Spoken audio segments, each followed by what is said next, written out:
Hello बच्चों, let's read the question.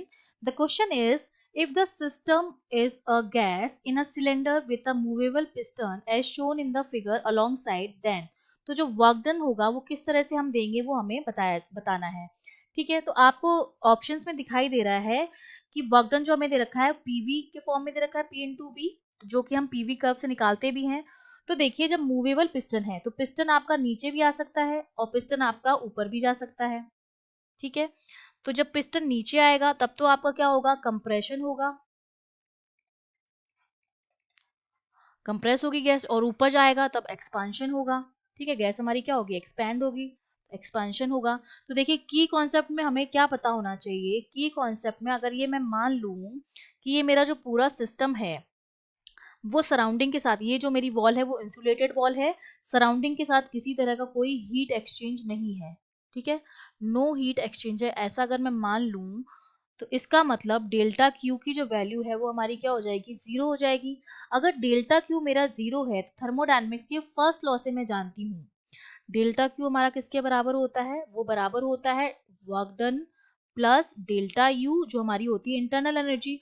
अगर मैंने ये मान लिया कि किसी भी तरह का कोई हीट एक्सचेंज नहीं हो रहा है सिस्टम और सराउंडिंग के बीच में, तो डेल्टा क्यू तो मेरा क्या हो जाएगा, जीरो हो जाएगा। जो heat supply to the system है ये मेरी क्या है, हीट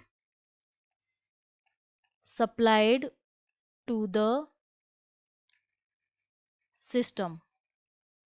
ठीक है, तो यहां से मेरा जो डेल्टा डब्ल्यू होता है वो माइनस डेल्टा यू के बराबर आ जाता है। अब मेरा जो डेल्टा यू है वो इंटरनल एनर्जी है और डेल्टा डब्ल्यू जो है वो work done by the system है।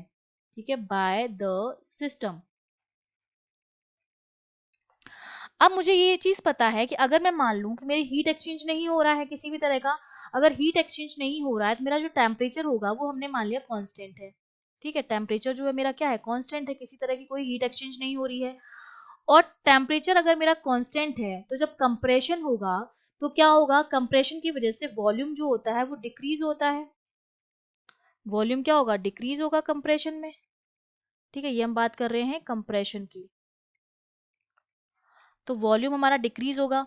वॉल्यूम डिक्रीज होता है तो कोलिजन जो होता है वो बढ़ जाएगा, कोलिजन पर सेकेंड जो होगा वो हमारा क्या हो जाएगा, इंक्रीज हो जाएगा। तो कोलिजन इंक्रीज होने से हमारा जो प्रेशर होगा वो क्या हो जाएगा, वो भी इंक्रीज हो जाएगा, क्योंकि जो फोर्स एक्सर्ट होगा वॉल पर वो ज्यादा होगा, कोलिजन जितना ज्यादा इंक्रीज होगा प्रेशर भी उतना ज्यादा होगा, क्योंकि प्रेशर बेसिकली क्या होता है, फोर्स पर यूनिट एरिया होता है, तो फोर्स जो हो जाएगा एक्सर्टेड ऑन वॉल वो भी बढ़ जाएगा, तो हमारा प्रेशर बढ़ जाता है। और अगर मैं बॉयल्स लॉ से भी देखूं एट कांस्टेंट टेम्परेचर, तो P जो मेरा होता है वो इनवर्सली प्रोपोर्शनल होता है वॉल्यूम के, क्योंकि आइडियल गैस इक्वेशन क्या होती है, PV इक्वल्स टू nRT।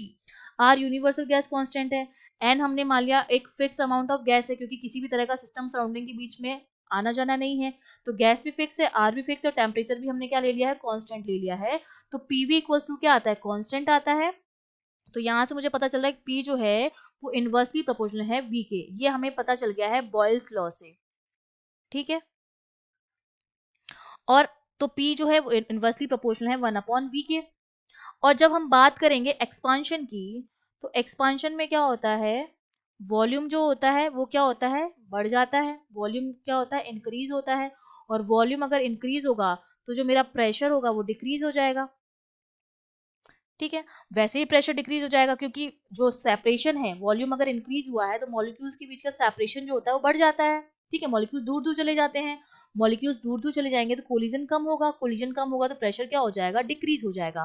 तो अब हम जानते हैं कि मेरा जो डेल्टा डब्ल्यू होता है, अगर मैं वर्क डन निकालूं तो वर्क डन जो मेरा होता है पी वी का मल्टीप्लीकेशन के बराबर होता है। अगर पी और वी के बीच में मैं कर्व बनाऊं, ठीक है, यहाँ पर पी है और यहाँ पर वी है, तो जो मुझे वर्क डन मिलता है डेल्टा डब्ल्यू वो मिलता है डेल्टा ऑफ पी वी के बराबर। ठीक है, तो डेल्टा डब्ल्यू मेरा क्या हो जाएगा, एक बार हमने मान लिया कि प्रेशर चेंज नहीं हो रहा है तो P delta we plus we delta P के बराबर हो जाएगा, क्योंकि वॉल्यूम भी हमारा चेंज हो रहा है और प्रेशर भी हमारा क्या हो रहा है, चेंज हो रहा है।